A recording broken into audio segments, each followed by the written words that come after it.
Kaya tingnan niyo po ito Depression is a mental disorder. Therefore, depression is overcome by putting our minds in order. Tinatama, itinutuwid.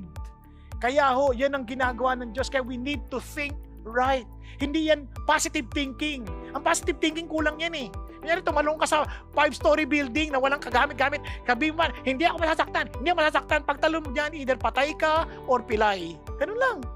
Kaya mga kapatid, huwag tayong magkaroon ng biktimang kaisipan na para bagang sisisihin natin ang sirkumstansya. Kaya ganito ko kasi yung tatay ko, kaya ganito ko kasi yung boss ko, kaya ganito ko kasi itong mga namumuno sa amin, ganito, kaya ganyan kami, kaya ganito nangyayari sa amin. Wag! Gawin mo yung dapat mong gawin.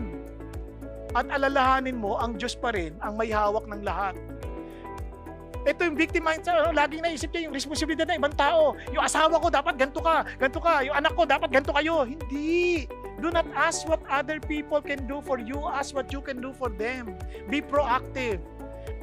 Yung mga biktima, yung lagi na lang nag-iisip ng excuses. Parang wala akong magagawa. Puro, kasi, hindi ko kaya yan, kasi ganito yan. Wag! Sabi niya, magdepende ka sa Holy Spirit. Umasa ka sa Holy Spirit. Yung pagka-victim, yung mindset natin, nakapokus tayo sa sarili. Sabi ng Diyos, hindi, sa akin ka mag-focus.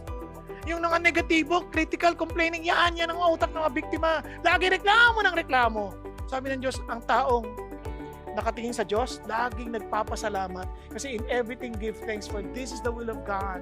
Kaya, ang think right, ibig sabihin, talagang yung totoong sinabi ng Diyos, yung katotohanan sasabihin ng Diyos, yun ang ating pag-isipan.